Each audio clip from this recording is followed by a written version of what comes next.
As the world is facing trying times, where do we turn?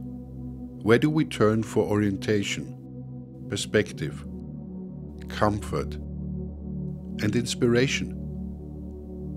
We engaged online with our friends and colleagues along the European Greenbelt in conversation about who we are, where we are at, how we arrived here, and where we might be going. During the winter of 2020 and 21, the EGB Association and its partners conducted an extensive online interview series with the guardians of the Balkan, Central European, Baltic and Fennoscandian Greenbelt. This series will now be made available for you to serve as a resource and a heartfelt greeting. May we all meet again in person soon.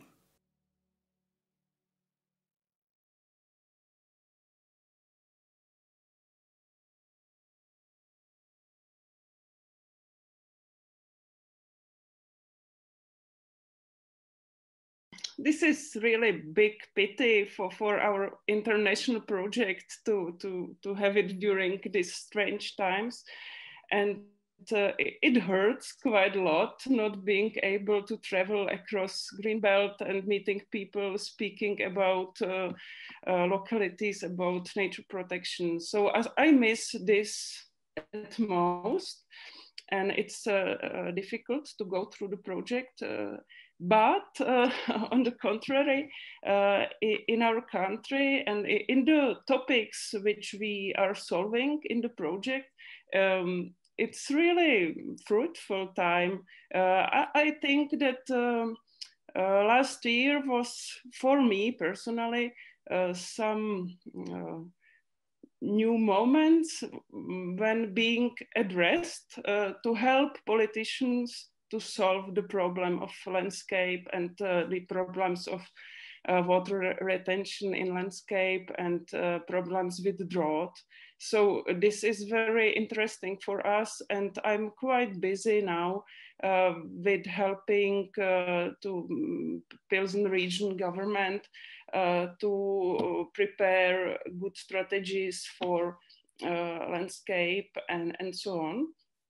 We also had very fruitful cooperation with National Park Šumava, and we started to support management of meadows, which was a little bit neglected there, also from reasons of historical barriers, of historical development of the border regions. So I think we agreed with my husband that last year was really full of very interesting work. We did maybe the most ever good products, some strategies about national parks and so on.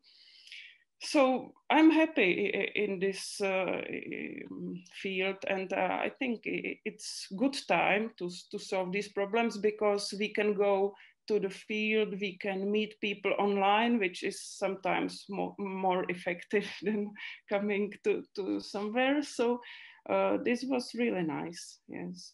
And we live in landscape, in countryside, so we are not so much restricted. Our children are playing outside all the time, and it's not so bad for me personally.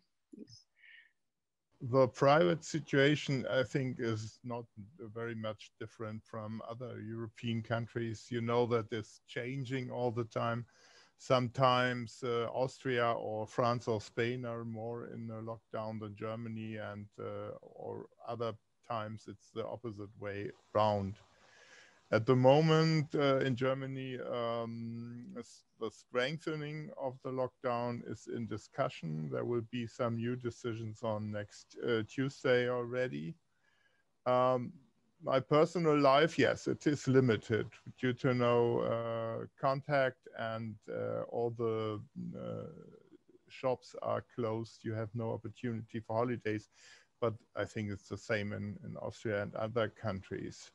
For our institution, for the work, there have some, yes, the last 10 months, some very serious changes in how we work have been implemented.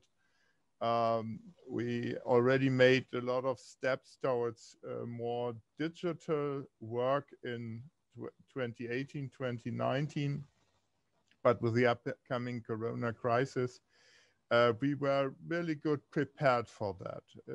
After a very few days, or let me say after some weeks, that our agency was able to work more or less digital. We can use different channels for video conferences and all the stuff, and also the technical stuff, or we have means that everybody of our agency is able to work at home. We have both the equipment from cameras and notebooks, and as well as access to all of our data on the central service from every computer, you can say, all around the world. So the general work is not impacted very much, but we don't have any conferences, as you might know. And so the face-to-face meetings are, yes, they are, at the moment, they are restricted to no face-to-face meeting. And what is more important, there's no opportunity for field dates, because we are supporting a lot of large-scale nature conservation projects, and it is in each case we usually have 1 or 2 dates in the field, which are combined on one hand with a large meeting of the local stakeholders, and at least a one-day excursion to at the beginning to evaluate the values of an area, the question how to create a nature conservation project. And in all the entire running time of these projects, which are running 10 to 12 years, it is the main function of this field meetings to look what is going on, which things have been implemented, which problems are coming up, and also to get into contact with local workers like farmers who are in charge of the project. Or this has completely gone, and this is true for the German projects, but it's also true for the international cooperation we have. More or less, we deal quite well with this, but of course, it's a pity, because especially to have contact with people that live in the region, our partners we work with and for, and not to have the personal contact with them is, of course, not very nice. So several events had to be skipped. So excursions, works out on the European Green Belt had to be skipped. We make every year a Green Belt work camp with the youth from the whole world, international, and last September we could not. We hope that we can do it this year, but we do not know yet. So we are planning without knowing if the plans will be real, if it will be possible to realize these plans. My personal situation, home office, of course. So also not so much contact with the colleagues, not so much possibility to exchange whatever. But on the other hand, it's okay. We have our project. We can go on working. It's also okay to go out to countryside, to go out in the nature alone. Maybe I'm used to do it with colleagues, so now I have to do it alone, but it's possible, of course. And so the impact is not so bad. We can deal with it. Yeah, we have to.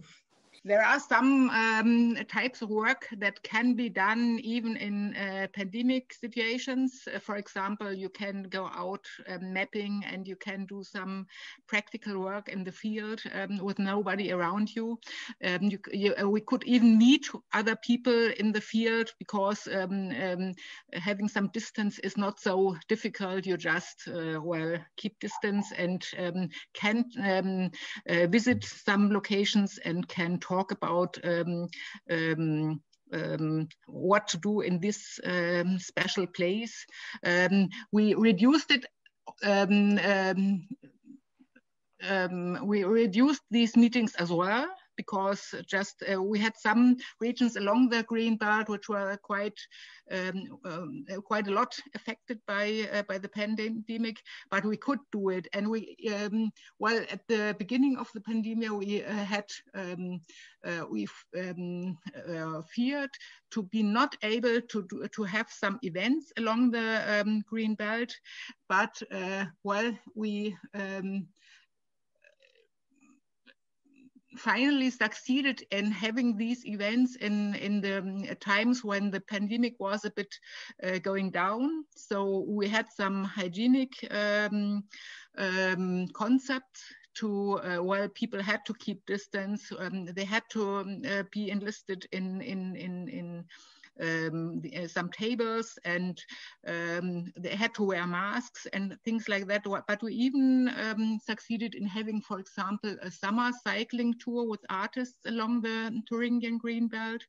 We had some local actions with young people along the Greenbelt, under pandemic restrictions, well, finally it was not as bad as we thought before.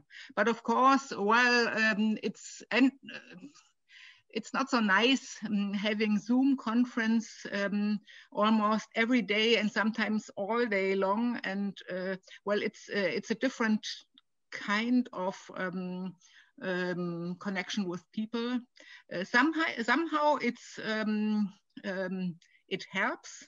In cooperation with, for example, in international cooperation, you're so used now to having these Zoom meetings that, well, before the pandemic, we wouldn't have done it. And now it's easier, at least you see each other and you don't have to travel as far to see your partners. So maybe it has some positive consequences as well. And well, as to talk to the International Youth Camp, it would have been very nice to have a similar International Youth Camp in the area. But of course, switching to another form of project has the positive effect that more people have been, more organizations have been involved in this project. I don't think that everybody who took part in this project would have really joined us in the International Youth Camp. So maybe it's a good start to have a better, a broader cooperation. We try to handle, and I think we are kind of as successful as all the organization was really ready for the online even before COVID, and we kind of just strengthened this direction to like distance work, and I think that people kind of adapted even for the longer periods of lockdowns. Compared to the spring where it was much more disruptive, but definitely it influences our activities as we are mainly advocacy organization focusing on professional lobbying, and the work of the MPs or all the parliament and other bodies is hugely impacted by the agenda related to COVID or by the restrictions related to COVID into their practical work. So that part of work, which is based mainly on the personal meetings and where the distance communication is not so easy, definitely slow down in the same pace as all the efficiency of these bodies to even produce any new legislation. So we had to adapt to more on like you know, background analysis and preparation of the documents, which can be used once it's politically more feasible. What is also related to the fact that here in Czech Republic we have parliamentary elections next autumn, what means that the new legislation is not likely to be submitted or well approved before that. Anyway, and this situation also definitely affects our planned public events as we used to organize happening demonstrations, seminars, conferences, etc.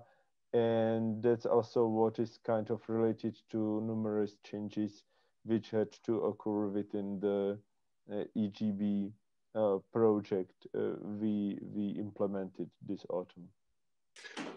Was hat Covid-19 gemacht? Also Covid-19 hat seit dem März des letzten Jahres mir unwahrscheinlich viel mehr Arbeit aufgegeben, weil ich bin eigentlich hier der einzige Außendienstler und einer der wenigen Leute, ich bin glaube ich der Einzige, der in Vollzeit hier beschäftigt ist. Also ich habe das ganze Bambulium dort draußen mit unseren Kunden, den Landwirten und mit den Institutionen, das habe ich draußen zu erledigen. Und dadurch, dass die anderen dort nicht konnten, durften, weil die sind alle im Homeoffice, das ist ja auch nicht schlecht und das ist eine sichere Geschichte, habe ich natürlich erheblich mehr Arbeit. Die größte Einschränkung aber, die wir hier erfahren haben, ist folgende. Wir machen sehr viel Öffentlichkeitsarbeit. Also wir haben früher sehr viele Führungen und Veranstaltungen hier organisiert und auch durchgeführt. Und das ging auch noch bis zum Februar 2019 und damit ist dann Schluss gewesen. Also bis heute und wahrscheinlich auch auf absehbare Zeit. Ich denke, bis zum Herbst wird es da nichts mehr geben. Und sagen wir im Jahr 2019 zum Beispiel, da hatten wir über 50 Veranstaltungen wegen dem Jubiläum, würde ich nicht sagen, 30 Jahre Mauerfall und da ging es bei uns relativ heiß her. Also da war sehr viel Öffentlichkeitsarbeit, auch Interviews und solche Geschichten. Das ist alles weggefallen. Diese Sachen sind verschwunden. Wenn wir uns beraten, dann machen wir das wie jetzt hier gerade über Zoom oder telefonieren miteinander, aber mehr spielt sich da nicht ab. Draußen mit meinen Kunden, den Landwirten, da ist das eine ganz andere Geschichte. Dort ist es eher so, als ob Corona nicht angekommen ist. Also da ist Business as usual. Dort wird ganz genauso weitergearbeitet wie vorher. Dort ist überhaupt nicht ersichtlich, dass Covid-19 eine Einschränkung hervorgebracht hat. Weder liefertechnisch noch im Reparaturwesen. Anders ist das bei den Bauunternehmen hier. Das ist ein bisschen schwieriger und im Baustoffhandel auch, weil da ist viel Kurzarbeit angesetzt. Da gibt es auch Probleme.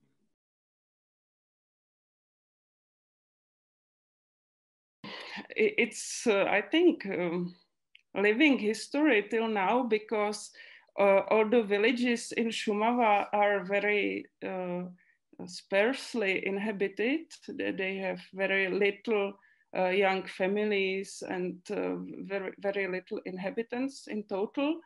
But they are the aim of massive tourism in the same time. So you have 50 inhabitants, but tens of thousands of tourists coming to the area, which is really strange. And it's not controlled. The tourism, I think, is overwhelming Šumava. And we can see it just today. And it was one of impacts of coronavirus also from last summer or even from last spring with limitations of traveling. People started to look what they have behind their fence, behind where they live, and they were traveling really massively to Šumava, and it's still happening during weekends, like a few days ago, and during Christmas time. Šumava was full, totally full of people. Yeah, but the inhabitants, yeah, the structure of inhabitants is still like many people from regime from communist era are still living there, and it's like some, I don't know, agents of STB and communists, which were guarding the area against the enemies which would cross the border, which was prohibited. You cannot imagine, or today we can again imagine, but young people didn't know it till coronavirus. Yeah, it was totally different time, of course. Before 1989, I was lucky to have a cottage in Šumava, so we traveled there whole my childhood, whole 80s. So I knew the area, but we couldn't go into many places in Šumava. It was behind a fence. So we were going to other areas, which were also very nice and wild and so on. So it was interesting. And 90s, I already mentioned that it was quite dynamic, and we have Šumava as quite emblematic mountains or emblematic place in Czech Republic. So everybody, especially rich people, want to have flat in the highest areas of Šumava mountains. So this caused a really big pressure on the area, and still today it's not handled. And we also today speak about the ways how to limit tourism, because it's any more pleasant even for tourists, because if you want to go to some nice natural place, you don't want to be with other thousands of people. So it would help. And today it's quite easy thanks to applications in mobile phones and so on. So I hope this will be solved. Yes, and I already mentioned the discussions about the management of the nation park. We had many directors, and it was most of 30 years it was politically influenced quite a lot. And today it's better, and we are developing long-term strategies for natural processes to help to develop more wilderness, to have maybe more non-intervention zones and so on. There are several steps. In 1989, the first idea about a green belt was developed by nature conservationists, especially BUND, Bavaria. I think everybody knows the acting person and this historical picture. Also in our agency in the 1989 and 1990, first ideas of protecting this former inner German border for nature conservation tasks came up, but it really fast stopped, because the first thing that has been done is to pick up all the landmines along the green belt. So for a couple of years, the green belt had the problem to destroy the fences and to pick up the mines. And let me say, the feeling of the people was to destroy any reminder of the former border due to this new situation. Nevertheless, already in 1991, we started the first transboundary nature conservation projects in northern Germany, the Lake Schalsee.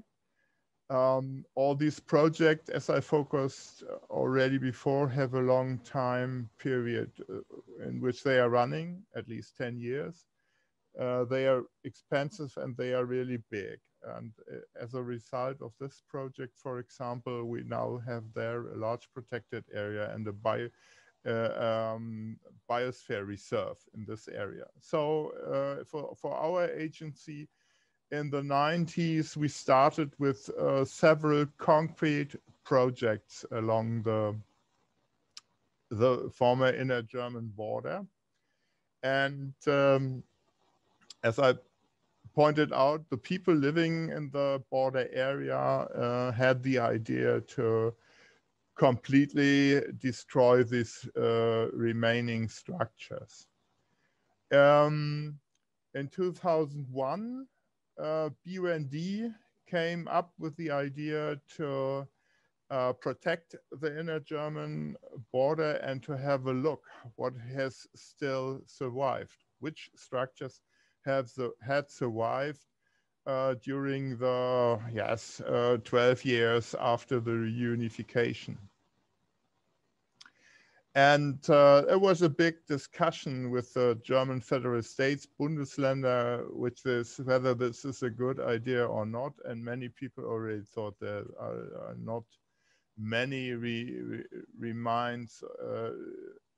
They had the idea that most of the run of the Greenbelt has already been destroyed. So we started with this mapping project in 2001, and as a result, I think everybody was astonished as a result. We had to realize that still 85% of the Greenbelt, the former inner German border, can be seen, is physically existing in the field. And also a lot of historical structures like watchtowers, for example. So beginning from this time, I think it was a big movement and there was a broad political consensus to protect this former borderline as a green belt. A green belt in three senses. First of all, as a structure important for nature conservation. Second, as a living monument, remembering the people to the division, but also to the peaceful changes that happened in 1989, and as an area for sustainable development. And beginning from them, we had in 2005, we had a big sports event, Naturathlon, along the entire run of the German Greenbelt. And we had a lot of contacts with stakeholders, especially in Eastern Germany. And the feeling of many people by then had changed. They realized that their children would have no personal experience on the border. So they realized that it is a good idea to preserve this structure as a living monument. So we have a broad consensus, and it does not depend on a political party that is governing a country, whether they will support the idea of the Greenbelt and to support projects at the Greenbelt. The idea of national nature monument, the two governments, Thuringia and Saxony-Anhalt, where the Green Party plays a major role. So, but for smaller protected areas, for example, national parks, we have several biosphere reserves or just protected areas. There's a support from all parties and from all governments. And last but not least, also in the early 2000 years, especially Thuringia asked the German federal government to transfer the land owned by the German federal government along the Greenbelt. So at least I think 2010, the last contract was signed. All the land area that was owned by the German federal government was given to the Bundesländer and along the Greenbelt for nature conservation tasks under the label National Natural Heritage. So we have a lot of protected sites along the Greenbelt. We have a lot of activities there. We have a high level of acceptance by local stakeholders, but also by the political governments. And therefore, I think the German Greenbelt is a big success story. Last year, it was the 30th anniversary of the fall of the Iron Curtain. The German Ministry of Environment launched a call for additional projects, and they enhanced the area. So you now can also develop projects and ask for money, send applications for the Baltic Sea shore, for the German part of the German-Czech border, and also for the former border area around Western Berlin. So yes, so that is a big opportunity for future projects to not only to look at the Greenbelt as a narrow line, but also we have a lot of projects that also have deal with the idea of habitat connection to both sides of the border, to bring it into a national ecological network. Yeah, I think the changes were not so, they are, of course, there is a change, but it's not abrupt. From the opening, something changed, but slowly. The area was, as it was near the border, people moved away, moved to Vienna or worked somewhere else because the economic situation was quite bad there. And I think this just very slowly changed.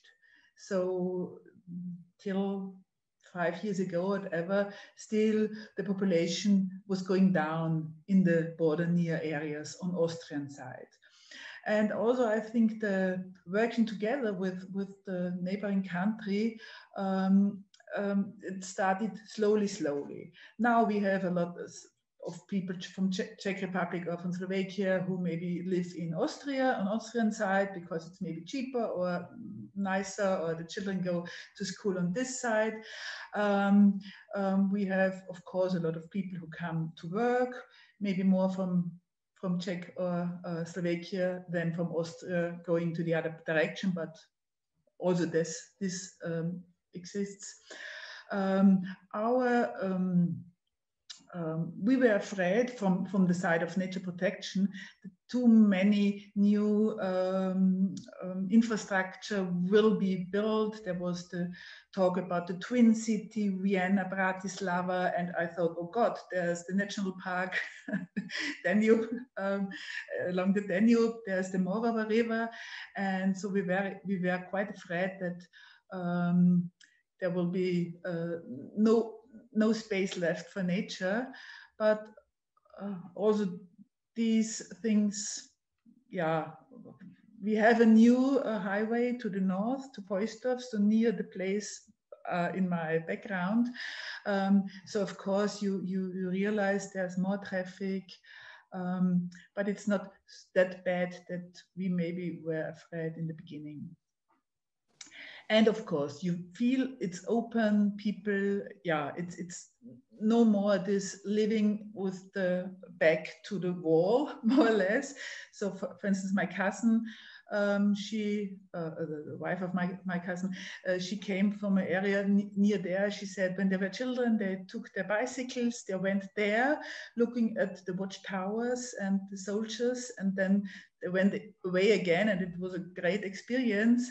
And a little bit being afraid, what, why, we don't understand. And so this is gone. And I think the children now, people under 20, 25, they really don't know. I realize it at the Greenbelt camps. Also, we have Czech also participants from the Czech Republic, they asked me, really, was this? I can't imagine. So I think in the minds, especially of the younger people, there was really a great change, and that's very good. Yes, well, at the beginning of, right after 1989, the situation was, well, it was a bit like there were lots of conflicts in land use because, well, there was the so-called no man's land. And of course, well, there were several economic interests in this land. Which led to problems sometimes between farmers from both sides, because the Western farmers, they were smaller than, Western farms were smaller than the Eastern ones, but of course they were very much better used to the well, funding policies, to everything, well, which is important to cope with, to get some land, and to well, they knew what to do, and sometimes they bought land on the other side. Sometimes they just plowed some parts of the green belt because they thought it was, well, it's no man's land. Well, let's have a look whether something happens. And well, that led to conflicts between nature conservation and land use, but it led as well to conflicts between Western and Eastern farmers, for example. And of course, there were new roads and highways were built, and people thought, well, let's have some industrial areas in these regions, and all of these things. That was the part, well, in land use. Other aspects were, of course, people had to deal with a complete change in their whole life. Meaning, well, formal jobs were not, often were shut down, and people had to find work often, especially in the border areas. Many people had to look for work, well, some 100 kilometers away in the Federal Republic of Germany. And well, it was a lot of changes in these areas. And of course, nature conservation was not the topic people were very fond of, because they had so many other problems. And of course, these topics led to some difficult, led to a form of difficult communication. Well, because the nature conservationists, they knew, well, if we don't act now in preserving these areas, it will be done. Because, well, you can't change land use every year. And well, and on the other side, there were these, well, there were so many different interests, and often communication was quite difficult. But of course, it was interesting. We learned a lot in these times, and well, and it changed. You learn a lot by difficult discussions. So, but it brings you nearer as well. So I got to know so many different people, and it's quite nice to have this network of people. And it was even like, well, somehow at the beginning it was a feeling of enemies, and now, well, it's a feeling of you have known these people for such a long time. Well, it feels like almost friends. Probably talking about the whole distance of the EGB in Czechia, I think that the difference in last like 15 to 20 years compared to the first decade after 1989 is really in economic development in some sense, where these regions were historically poor as they were really on the outreach of the country or close to the borders with Germany, this Iron Curtain, and well, the feeling of it, which was still present there in 90s, when now it's really only history, and these regions, I think, very much more successful in economic recovery than border regions in Silesia or even maybe North Bohemia or Northeast Bohemia or other, even maybe some Moravian border regions, and that really changed the use of the land, at least in these parts of the mountains like Novohradské hory, Šumava, or Český les, others. It's basically full of wealthy people from Prague, a lot of development happening there, and that's really impacting like political and economical situation there for the last decade. These interests are quite strong, and yes, so I think probably that's the biggest factor. And then of course, maybe what's also very important from my perspective, that the ability of the activists and well, all the nature protection in some of these areas, not only Šumava, but mainly there, were successful. And I would mention even personally Jaromír Bláha, my colleague who is working on the issue since well mid-90s, and he and others very successfully blocked the attempts to deconstruct the idea of the national park there or the strict protection rules of the wilderness there. And because of that, everyone can really personally see how the wilderness looks like, how it behaves, and that makes from my perspective, huge difference in public attitudes and values, because that was a concept which was not possible to imagine for anyone in 90s, as it was nowhere present in near Europe.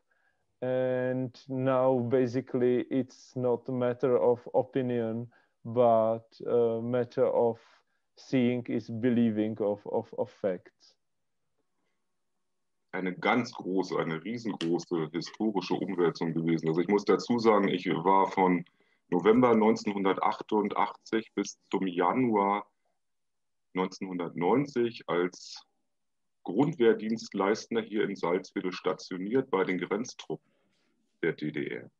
So, also ich kenne das, was da vorher war, und ich kenne auch genau die Phase des Zusammenbruches, und da ich in einem Dorf lebe, was an die Grenze angrenzt mit der Gemarkung, also ich kenne die gesamte Veränderung. Es ist stark, es ist ganz stark. Also sozioökonomisch, wir haben hier einen unglaublichen Bevölkerungsverlust erlitten. Die Stadt Salzwedel hat zum Beispiel von 1990 bis aufs Jahr 2016, glaube ich, von 24.000 Einwohnern der Kehrstadt sind die heruntergegangen auf 16.000. Wir haben hier einen ganz, ganz gewaltigen Bevölkerungsabfluss. Ökonomisch gesehen ist Salzwedel, das war eigentlich war die Stadt in der DDR, ist die groß rausgekommen durch die Erdgasfelder, die wir hier bewirtschaftet haben, die wir hier ausgebeutet haben, und den Maschinenbau, den man hier angesiedelt hat. Das ist danach alles zusammengebrochen.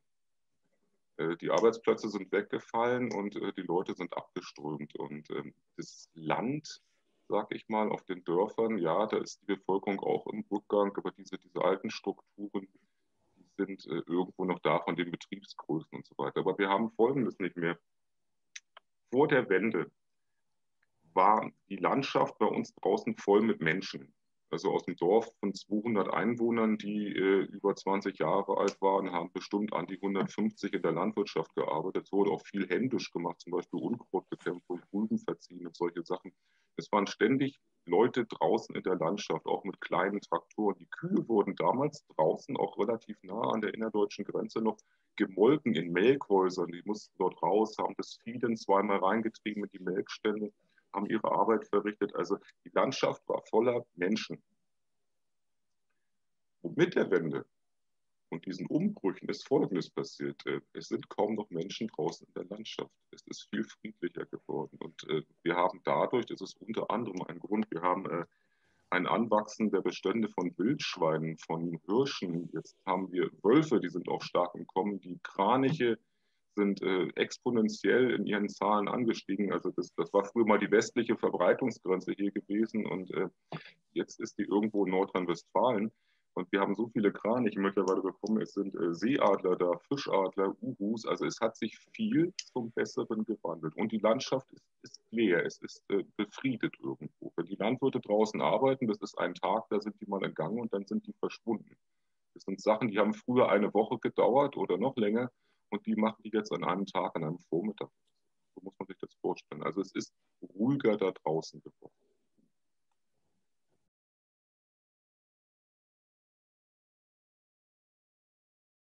I hope so. Yes, it's shifting.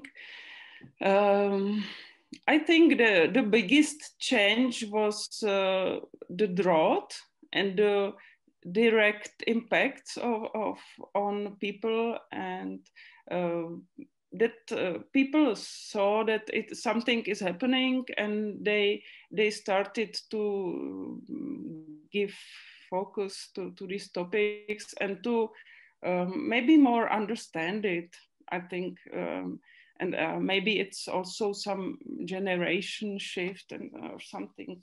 But from my point of view, it's maybe disappointing anyway. Not today, it's, I think, a little bit optimistic, more than 5 years ago or 10 years ago. But for me, I was scout during 90s, and we were quite active, and we see so many problems with the environment, and we wanted to help to solve it. And then I went to study environmental sciences, environmental protection. And I think the atmosphere in 90s in Czech Republic was quite optimistic. We had a lot of new legislation, good laws for nature protection, for environment after 1989, because environmental topic was one of driving forces of the breaking communist regime. So I think in 90s, people felt that something was not good. We had yellow rivers from chemical pollutants. We had bad air and so on. So it was very visible, and changes happened. Yeah, but then it somehow years went on, and it was not so strong in the political.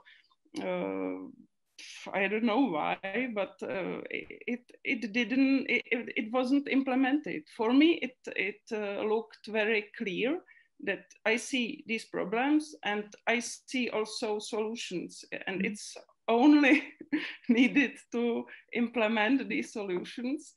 But it didn't happen massively. It was sometimes something happened, some treaty was signed, or some small improvement happened. And yeah, I think the 0 years were also quite good. We were part of the process of implementing Natura 2000, which was also some good sign, and also the integration of Czech Republic into European Union. It was positive and optimistic also. But later on, it still didn't happen, and the solutions didn't come in a massive way. Yeah, and then it came this strange time of populism, of degradation of democratic system, even in Czech Republic, and this Babiš era, and so I think many of these topics quite worsened during that time, and yeah, it was quite depressive maybe to see it. And for me, it was surprising that the changes of climate and the problems with drought and these landscape problems, which I knew that they will come, but it came quite early, because we think, okay, it's bad, we will damage the planet for our children and grandchildren and so on. But now we face the problems quite directly in 2015 and these times. So on one hand, it was frustrating that I worked maybe 20 years in nature protection, and I didn't help to any substantial change, and I couldn't solve the problem. I didn't explain it to important people, and almost nothing important happened in maybe the normal landscape, not in nation park. It's much better there. So yeah, and the end is a little bit positive, that now the changes are coming more into implementation, and it's really felt like important topic. Last year we had regional elections, and I was addressed personally by one politician from regional development, regional government, and he told me it is the most important topic from some public, I don't know, enquete, or yeah, it's some, I don't know, public tells that this is the most important problem. And politicians feel it. If it's for public important, it's also important for politicians. So it's change. It was big change. Maybe it in other Western countries this is solved some times ago, but I feel in Czech Republic it came for me in last year, this change. And but I cannot tell how it will end up. How sometimes you have a lot of strategies, and you know what should be done, but it's not in the end. So yeah, we'll see. Yeah. But I think that today many young people are willing to change their lives, and they have very different priorities also. Maybe also coronavirus could little bit help to focus more to our inner lives or our lives itself, and it's needed, or people feel that they want to live somewhere close to nature, to feel that nature is very important for them, and they are not so forced to earn so much money, and they prefer the quality of life, and this. So this could make some shift, I hope. I think there are several things that can be mentioned in this term. First of all, like many other European countries, we have the Habitats Directive, which had a big impact on site protecting, site development, impact planning throughout Germany, as it is also in other European countries. Another development is that on the exclusive economic zone in the high sea, where there was no nature conservation at that time, also coming up with the European Habitats Directive, we have now the largest share of protected areas in this part, in the North Sea and the Baltic Sea. More than 30% already is under protection, under strong protection. 40 years ago, the first German national park was founded, Bavarian Forest. 40 years, stimmt, ne? It's true, yes. Since then, we received 15 new national parks, especially in the years 1989 to 90. During the reunification, a lot of new national parks have been established by the last government of the former GDR, and they were accepted by the German government during the reunification. So we have strong development in terms of protected site, in terms of Habitats Directive. In 2007, the German government developed a national strategy on biodiversity, which also is the reason for some success, I would say. For example, the discussion on wilderness areas started 2007. A lot of people laughed about it, but nowadays it's in nearly every German federal states. The idea of wilderness and the idea of taking forests out of use is on the political table. So there is a lot of success. We have also a lot of success with some species. For example, the lynx or the wolf, as you know, or the otter. There will be more examples, for example, in birds. So that's the good message. The bad message is that we are facing more and more the impact of climate change, especially in natural habitats. And we still have, yes, let me say, a growing intensity of agricultural use, which is contradictory, which has a lot of impact on the protected sites. As we know, they are not islands in an area which is, it's with bad conditions. So there is a big impact. We have still growing infrastructure in terms of settlements, industries, traffic lines, which more and more cut the ecological connections in the countryside. We have since 210, it is by law, the German federal states, Bundesländer, are asked, not only asked, they have to develop a system of ecological connections on at least 10% of the area, but that is not really in the place. So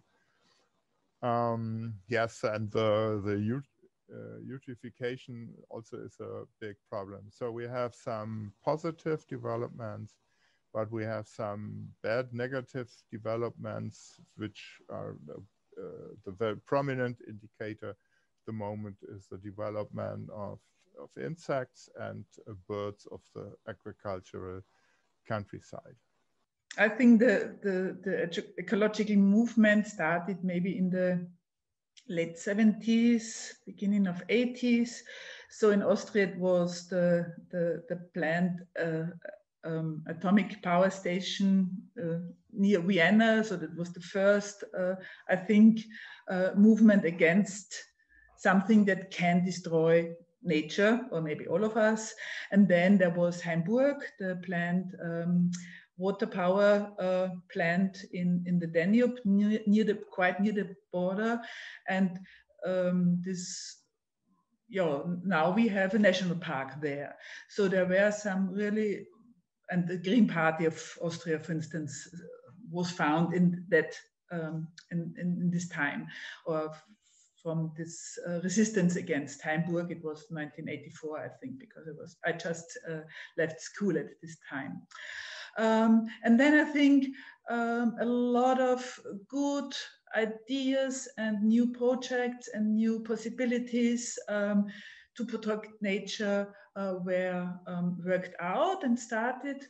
And now I've got the feeling, on one hand, we have a much higher level of nature protection and laws and funding possibilities also for the agriculture.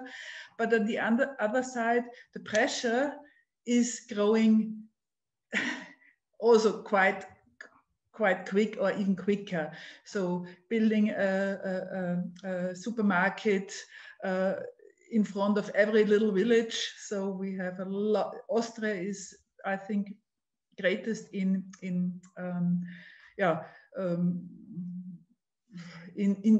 use of soils. So I think it's more than 13 football fields are versiegelt. So I don't know the English thing. So filled with concrete per day in Austria. So it's really a lot, and we don't have tools to work against it. So it's both. We have a lot of success and good things, but on the other side, we also have the pressure is growing and growing, and we still have to fight and to try to save what we have, and we have a lot of beautiful nature still. Right at the beginning, BUND Thuringia proposed areas that ought to be protected, like nature protection areas.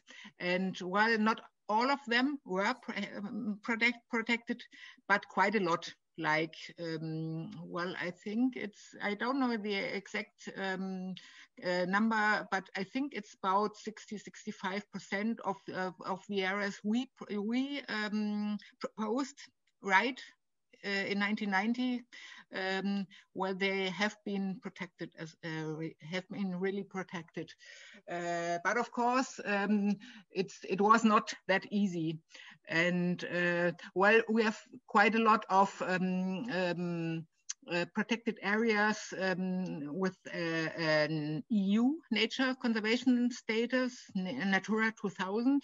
Lots of them are in the area of the Green Belt, because it's quite interesting regions for nature conservation.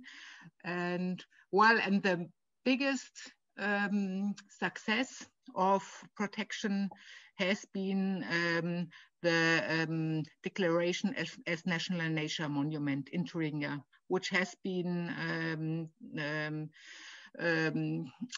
implemented in 2018. And the awareness, it's quite different in the different areas, but I think we can say that along the Thuringian Green Belt, well, really many people know the topic Green Belt. They know what it is. Sometimes they are not so fond of it because they fear restrictions, but at least they know it. And I think there are lots of people who like it. Well, talking about ecological awareness, it's at least from what I know, a lot related to environmental education and state support for environmental education in schools, and well, for also extra school activities. Here it's relatively developed network of ecological education centers all over the country. It's kind of part of the formal education which every pupil enjoys. And I believe that related to EGB and probably mainly to nature protection, because these education centers are much more focused on understanding of the nature. I think like zoology, botany, water, and similar issues, then they would be able to point out like global challenges like climate change or toxic waste and etc. So I think that is kind of relevant for the EGB. And related to awareness of the people, I think that really this here is quite specific understanding what nature, and particularly wild nature, is, as the people historically were not able to travel to part of the world where primordial forests are and where you can enjoy like real wilderness. They really connect the wilderness topic and issue with their own experience here. What's quite significantly exactly spruce plantations or pine plantations, etc. And changing this perception that wild nature is something different than industrial forestry. That's kind of long run problem, because this cultural habit kind of replicates, even though the current generation is of course able to travel and to see abroad. And nature protection in our country, it was said in the 90s that we have one of the best environmental laws, and the progress, I think, at the very beginning of the 90s was rapid. And it was kind of illusion that it's because the public wants it and kind of has the political power and priorities to push it forever. I think that the last nearly 25 years, but it's of course in the smaller detail more problematic, but within the last 2 decades, I think it's seen that the public doesn't prefer political parties with strong environmental agenda, and that it was something what elites brought, like the new elites after the Velvet Revolution brought to Czech politics, and what it's kind of unstable and needs to be regarded by the people who care about, because the majority doesn't really protect this level of nature protection we actually have in the country in the moment. And of course it's changing in many ways, like people are more wealthy, so much more post-materialists as well, etc. But the big picture is, from my perspective, like this. Das ist ja ein gesamtgesellschaftliches Thema auch, und das wirkt natürlich ein, auch aus den Medien, und das Gedankengut hat sich hier natürlich auch verbreitet. Also es ist jetzt, ich würde mal sagen, in der Großstadt, Großstädter haben ein stärkeres Verhältnis zu grünem Gedankengut als Menschen in der Provinz. Aber es ist auch in der Provinz angekommen, und die sehen ja auch hier draußen, dass sich da was verbessert hat. Also insofern hat der Naturschutz hier auch einen Stellenwert bis zu einem gewissen Grade.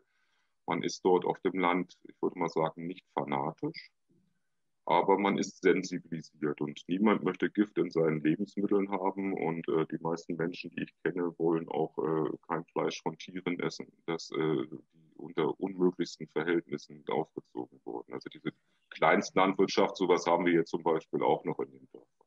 Das ist auch noch ein Überbleibsel von damals. Man ist da sensibilisiert. Auf der anderen Seite gibt es natürlich relativ restriktive Gesetzgebung, was Naturschutz anbelangt dort draußen. Das ist manchen Menschen dann, vor allen Dingen Landwirten, auch nicht unbedingt recht, aber es ist dann doch ein gewisses Einsehen da. Ja, das ist stärker, obwohl ich muss sagen, in der DDR war der Naturschutz auch relativ hoch angesiedelt. Das ist jetzt nicht so, dass das alles nur verdreckt war damals und völlig kontaminiert mit irgendwelchen Sachen. Solche Beispiele gab es auch, wenn man diese schäumenden Flüsse sieht, die historischen Aufnahmen von damals. Aber das war es nicht alles. Also wir hatten auch große Naturräume. Und wir sind ja hier oben in der Altmark, nordostdeutsches Tiefland. Das ist so ein Naturraum, der früher auch schon nicht schlecht war. Im Gegensatz zu den weiter im Nordwesten Deutschland befindlichen Gebieten. From the very beginning, we discussed it with these 3 pillars. And that is the main reason for the success, the main reason why, for example, the media are still interested after 30 years. And you can do what you want if you have an event at the Green Belt and you do some advertisement, you will also have this response in the media because it is unique, such a concept. We are, as you know, there are a lot of cooperation with the border museums, for example. There is, and we also had a lot of projects under these, yes, let me say this 3 pillars. And regional development, we see, is important because the local people have to receive a benefit from this line. Then they recognize the value for the personal life, and then they will support the idea. So that we see there are a lot of examples in this time.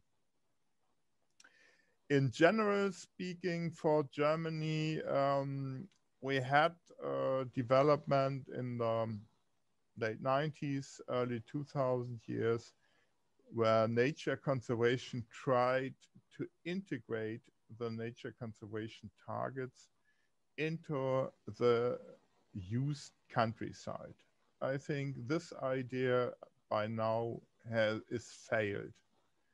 The agricultural use intensity is increasing, and we more and more we are very sure that it is necessary to have strong protected sites. That is an in-between or a temporal solution, because as I pointed out, there's a lot of impact into the protected sites. What we need, but I think everybody would have mentioned, it is a new European agricultural policy. So that's the most important instrument for the overall countryside. And along the green belt, it's also very important because it's often very narrow, and you have these impact from left and right. So we need a new policy for agriculture and a new policy for the countryside. But yes, and climate change and limiting eutrophication. So there are very, very big problems that have to be solved. So we have a lot of success, but main drivers at the moment, we are not able to control the main drivers. I think nature should be here for all people. We do not protect nature for nature.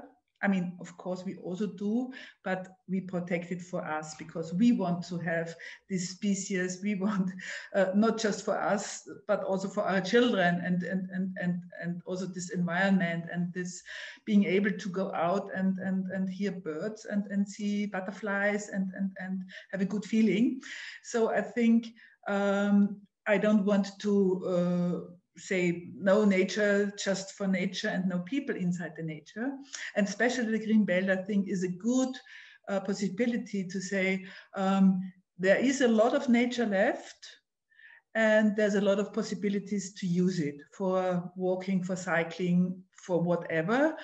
If it's done in a proper way, if maybe some small areas with really rare species or species that are very sensitive, I think, live. So I think it's quite okay to and it's important to show people the nature, especially if I work with the people living in the villages there. Some of them don't know that what they have over there is something special, because they know they know it's not good for growing, for agriculture.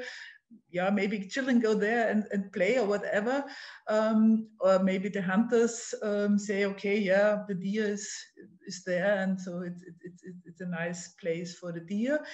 But if I come and say, oh, but it's the last whatever plant or butterfly in Lower Austria that lives here on this hill, then they are quite astonished. And I think bringing, for instance, this with the green belt, bringing the people from the whole world there, also shows the people how valuable their surrounding is. So if people come from far away to be there, to work for it, I think the idea that it's really something special what they have, and so they have to they want also protect it, yeah, is growing.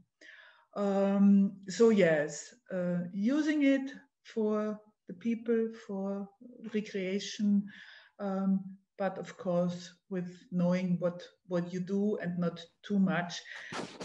In Austria, there's not the problem because we don't have a lot of infrastructure in this area. We don't have people who want, yeah, there are no hotels, there are almost no restaurants at all. So if I work there, it's sometimes hard to find a place where I can go and have lunch. So I have to go to the supermarket, and I can't go to a restaurant because they are closing. So to bring their people and a little bit of economic use also is a good for this area of the green belt, I think. There might be a nice synthesis to this because the green belt, well, it's like an open land habitat corridor, and so well in Central Europe, to have open land habitats, you need some land use in these areas because otherwise would have forest. And so there are some examples for a positive combining land use, nature conservation, tourism, and well, for example, you mentioned Biosphere Reserve Rhön, which is part of a region along the green belt where it has been tried for a long time. It depends on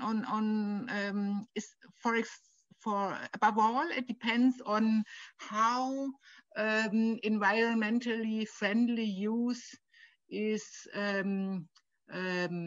funded. Because if it is, well, if you gain much more money by environmentally difficult land use, while farmers will do that because, well, you know, if you can, if they can live by an environmentally friendly land use, They will, well, not all of them will do it because some of them like the kind of agriculture with big fields and big machines and lower human work capacities, but lots of farmers will do what's environmentally friendly if well, if they gain the money by it. So I think it's often it depends on local resolutions, because there is not like a recipe for every region. So you have to take into account the structures. If you have people, well, if you have small farmers, for example, having sheep, having cattle, having, wanting to do some ecological farming, it's much easier than if you have these big farms. Well, even big farms can switch to ecological farming. Then it's even easier, but it depends on the structure, it depends on communication, and it depends on funds, I think.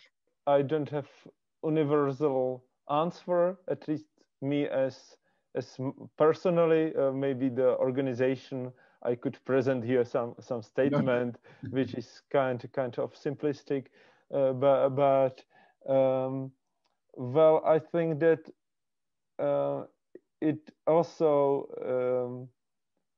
like kind of different in different perspectives.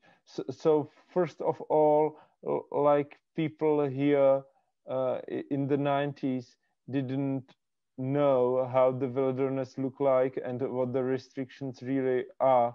So when the politicians introduced, for example, the National Park Šumava, they probably really expected that much more economic development and cultural landscape will be involved than the reality and basically the motion of the nature conservancy rules then led to. So I think it's kind of this dialogue or kind of action or reaction process where people learn how this fits together in wilderness areas as Šumava is. And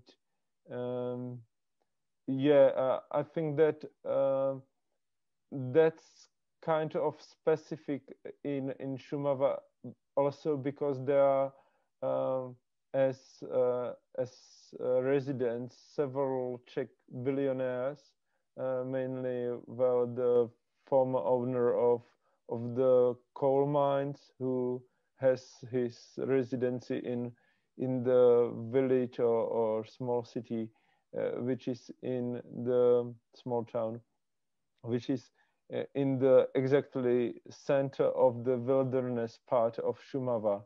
What makes this village one of the richest villages in the country because of the tax revenues. And that's kind of deforms the idea if the wilderness brings money to local people or not, because that's actually not the biggest factor in the core. And I think that so the like economic indicators are not easy then to distill from that, but in general I think that people now realize that there is more and more people interested in the wilderness and willing to pay for be hosted somewhere or basically to spend their money in restaurants in Šumava, and that brings benefit to local people as well. Wir versuchen nicht nur auf unseren Flächen, sondern auch auf von wertgebenden Arten brutbesiedelten anderen Flächen, das ist mein Part, ein Vogelschutzkonzept durchzusetzen. Und das ist in etwa so gelagert: Ich suche Vögel, ich suche Konzentrationen von den Vögeln, ich stelle fest, ob da definitiv gebrütet wird, gehe dann zu den Landwirten und frage, ob die dort später mähen können. Das klappt an und für sich relativ gut. Das mache ich auch schon seit 6 Jahren. Jetzt in den letzten 2 Jahren konnten wir auch mal Ausgleichszahlungen bringen. Nicht in Größenordnung, wie es in Österreich oder in der Schweiz geschieht, natürlich viel geringer. Das wird relativ gut angenommen und die Landwirte im Durchschnitt, nicht jeder gleich, sind diesen Dingen gegenüber sehr aufgeschlossen und machen auch sehr bereitwillig mit. Denn einmal wollen sie gut in der Öffentlichkeit dastehen. Die Diskussion geht ja heutzutage hauptsächlich oder oft gegen die Landwirtschaft, gegen die konventionellen Bewirtschafter. Und man möchte zeigen, dass man auch willens ist, für den Naturschutz, in meinem Fall den Vogelschutz, etwas beitragen zu können. Das können die auch ganz gut und das funktioniert auch. Und die Verdienstausfälle sind nicht allzu hoch bei denen da. Also das ging ganz gut und dadurch, dass ich das schon längere Zeit mache, ist das auch integriert und es ist wichtig, dass man das langfristig macht. Das Problem, was wir hier teilweise haben mit unserer Projektarbeit, das geht dann 2 Jahre und dann ist es hinten runtergefallen und keiner kümmert sich mehr drum und man vergisst das dann. Ne? Und ich denke aber auch, wenn mein Projekt hier auslaufen sollte in einem Dreivierteljahr, dann kann das durchaus passieren, die Landwirte machen dann noch eine Zeit lang so weiter, vielleicht eine Saison und dann ist das aus dem Bewusstsein verschwunden und dann hört es auf. Und es hat sich hier auch gezeigt, es sind diese Vögel nicht nur auf unseren Flächen, nicht nur auf Naturschutzflächen, die machen mehr oder weniger auch, was die wollen. Die sind doch auf anderen Flächen drauf. Deswegen kann man nicht einfach pauschal sagen, ja, auf der Fläche war in diesem Jahr was und da wird auch im nächsten und übernächsten Jahr was drauf sein. Das ist ein Irrglaube. Das funktioniert nicht. Das haben auch Kollegen von mir, glaube ich, in Niedersachsen und in Schleswig-Holstein versucht. Das geht nicht. Du musst jedes Jahr dir das wieder neu anschauen. Aber es ist natürlich auch die Frage der Bereitschaft, der Institution, sowas machen zu wollen, weil ich koste ja auch Geld. Es ist ja jetzt nicht so, dass ich das nur nebenbei mache. Mit Ehrenamtler kann man sowas nicht betreiben. Und es ist teilweise da auch ein Spannungsfeld, ob man solche Feldarbeiten da draußen überhaupt in der Intensität machen soll oder nicht. Aber bei mir kommt noch hinzu, also ich habe sehr viele Daten gesammelt, auch zum Bruterfolg und solche Geschichten. Da gibt es auch etliche Publikationen zu diesem Thema. Das ist dann schon der Mehrwert, der dabei rauskommt. Also man kann mit den Leuten bei uns hier gut reden, gut verhandeln und schöne Erfolge im Naturschutz erreichen, ohne dass die dort irgendwo großartige Ausfälle haben. Aber ich gebe auch ehrlich zu, im niedersächsischen Bereich mit Firmengrößen von 30 bis 60 Hektar dürfte mir das sehr viel schwerer fallen, weil diese Betriebe müssen eben von viel kleinerer Fläche einen viel größeren Mehrwert ziehen. Ob mir das da gelingen würde, das weiß ich